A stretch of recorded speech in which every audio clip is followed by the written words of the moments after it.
नमस्कार, कृति समाचारमा स्वागत छ। म शान्त दाहाल। समाचार सुरु गरौँ मुख्य खबरबाट। स्थानीय तहको निर्वाचन अघि लालपूर्जा नपाए सुकुम्बासीहरूले उधारोमा भोट नहाल्ने। नो लालपूर्जा नो भोटको अभियान अन्तर्गत सुन्दर खरेजा नगरपालिकालाई ध्यानाकर्षण पत्र।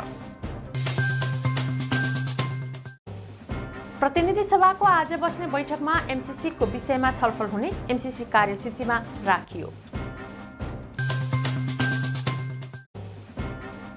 सुनसरी र झापामा भएको सडक दुर्घटनामा 2 जनाको मृत्यु हुनेमा कोशी गाउँपालिकाका भरत सहनी र झापा मेचीनगरका श्याम मगर। लोकगायक तथा कलाकार जयनन्द लामाको आकस्मिक मृत्यु, राष्ट्रपति विद्यादेवी भण्डारीद्वारा दुःख व्यक्त। धितोपत्र बजारमा शेयर कारोबार मापक नेप्से परिसूचक हिजो दोहोरो अङ्कले बढ्यो। कुल 228 कम्पनीको 60,81,602 किता शेयर बिक्री। मोरङको विराटनगर महानगरपालिका 12बाट ब्राउन सुगर सहित 1 पक्राउ पर्नेमा विराटनगर 12 का कुलान सिंह र सुभाष राई स्मृति सुपर 8 लिग फुटबल प्रतियोगिता फागुन 28 गतेदेखि हुने।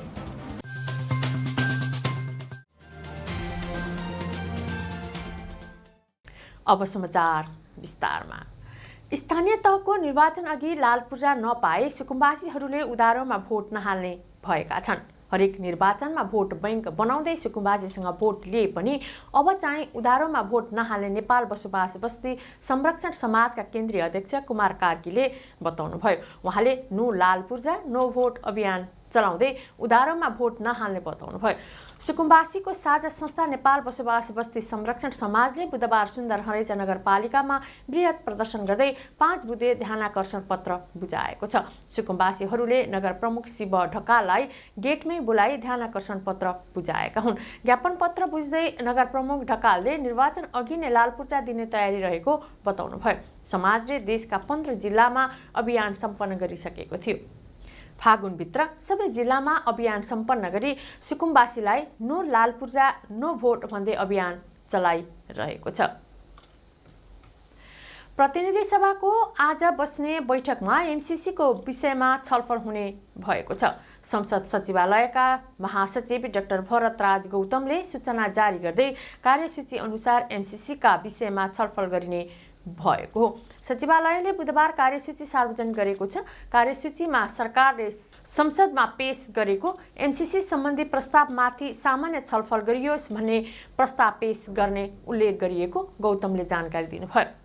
कार्यसूचीको दोस्रो नम्बरमा अर्थमन्त्री जनार्दन शर्माले नेपाल सरकार र अमेरिकी सहायता सम्झौता एमसीसीमाथि सामान्य छलफल गरियोस् भन्ने प्रस्ताव पेश गर्ने राखिएको छ। सम्भावित कार्यसूचीको पहिलो नम्बरमा भने महान्यायाधिवक्ताको वार्षिक प्रतिवेदन 2077-78 पेश गर्ने उल्लेख गरिएको छ। कानुन न्याय तथा संसदीय मामिला मन्त्री दिलेन्द्र बडुले पेश गर्ने कार्यक्रम रहेको छ। बिहिबार 1 बजे प्रतिनिधि सभाको बैठक बोलाएको छ। बिहिबार बिहान 12 बजे कार्यव्यवस्था परामर्श समितिको बैठक बोलाइएको छ। संसद बैठकको अन्तिम कार्यसूची भने बैठकले तय गर्नेछ।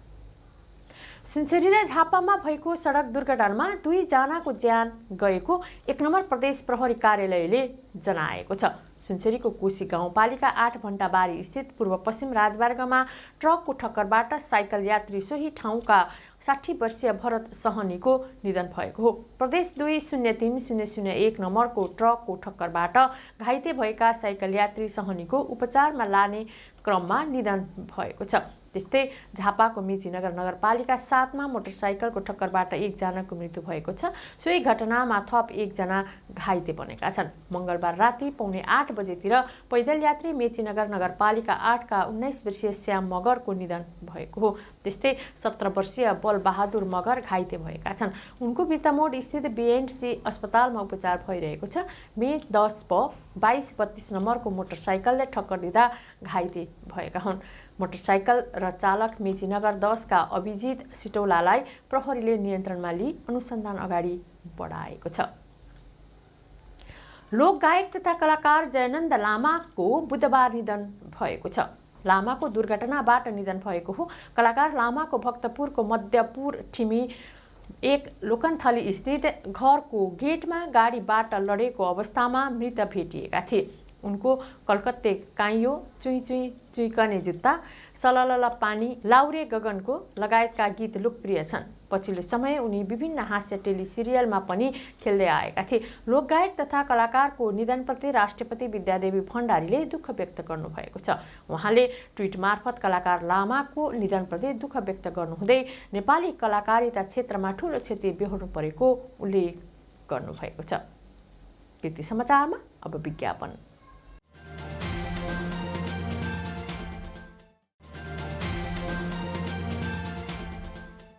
कृति समाचारमा पुनः स्वागत छ। अब बाँकी समाचार। प्राचीन हरिद्वारको रूपमा रहेको सुनसरीको चतरा धाममा पहिलो पटक हिन्दू धर्म अनुसार विशेष पूजा मानिने रामार्चन पूजाको आयोजना गरिएको छ। जगद्गुरु रामानन्दाचार्य सेवापीठ चतराधामले 3 दिवसीय विशेष धार्मिक कार्यक्रमको आयोजनासँगै बुधबार रामार्चन पूजाको आयोजना गरेको हो। हिन्दू भक्तजनहरूले पूजा गर्दै आएका 33 कोटी देवी देवताहरूलाई एउटै देवसभामा उपस्थित गराएर रामार्चन पूजा मार्फत सबै देव देवताहरूको विशेष अर्चना गर्ने गरिन्छ। जगद्गुरु रामानन्दाचार्य सेवापीठका पीठाधीश जगद्गुरु महायोगीको जन्मोत्सवको समेत अवसर पारेर आयोजना गरिएको रामार्चन पूजामा सहभागी हुन भारतको राजस्थान स्थित सियाराम बगैँचा पीठका पीठाधीश हरिशंकर दास वेदान्ती महाराज लगायत विभिन्न सन्त महन्तहरूको विशेष उपस्थिति रहेको छ। यसका अतिरिक्त रामार्चन पूजामा सहभागी हुन नेपालका विभिन्न ठाउँका साथै अमेरिका, क्यानाडा, युरोप लगायतबाट समेत भक्तजनहरूको उल्लेख्य सहभागिता रहेको छ। जगद्गुरु रामानन्दाचार्य सेवापीठ चतराले यसअघि तारक ब्रह्म महायज्ञ, हिमालयन सिद्ध महायोग लगायत बृहत किसिमका विभिन्न धार्मिक अनुष्ठानहरूको आयोजना गरिसकेको छ। पीठको सक्रियतामा चतराधाममा 1 अर्ब रुपैयाँको लागतका भव्य मन्दिर निर्माण गरिने बताइएको छ। द्वितीयपत्र बजारमा शेयर कारोबार मापक नेप्से परिसूचक हिजो दोहोरो अङ्कले उकालो लागेको छ। नेपाल स्टक एक्सचेन्जका अनुसार नेपाल परिसूचक 17.42 अङ्कले उकालो लागेर 2735.93 मा पुगेको छ। कुल 228 कम्पनीको 60,81,602 किता शेयर 3 अर्ब 21 करोड 28,87,822 रुपैयाँ मूल्यमा खरिद बिक्री भएको छ। कारोबार भएका कुल 13 उपसमूह मध्ये हिजो 2 उपसमूहको शेयर मूल्य ओह्रालो लागेको छ। त्यस्तै 11 उपसमूहको शेयर उकालो लागेको छ। बैंकिङ, व्यापार, होटल तथा पर्यटन, विकास बैंक, जलविद्युत, वित्त, निर्जीवन बीमाको अङ्क उकालिएको हो। नेप्सेका अनुसार कारोबारका आधारमा नेपाल दूरसञ्चार कम्पनी शीर्ष स्थानमा रहेको छ। सो कम्पनीको 21 करोड 49,67,421 बराबरको कारोबार भएको छ। मोरङको विराटनगर महानगरपालिका 12बाट ब्राउन सुगर सहित 1 जनालाई प्रहरीले पक्राउ गरेको छ। पक्राउ पर्नेमा विराटनगर 12का कुणाल सिंह रहेका छन्। मंगलबार बेलुकी 4:45 बजे विशेष सूचनाको आधारमा लागु औषध नियन्त्रण ब्युरो विराटनगरबाट खटिएको प्रहरी निरीक्षकको टोलीले चेक जाँचको क्रममा सिंहलाई ब्राउन सुगर 32 ग्राम, डिजिटल तराजु 1 थान को 33 नम्बरको मोटरसाइकल सहित नियन्त्रणमा लिएको हो। प्रतिबन्धित ब्राउन सुगर सहित पक्राउ परेका सिंहको जिल्ला प्रहरी कार्यालय मोरङबाट थप अनुसन्धान भइरहेको छ। अब खेल खबर।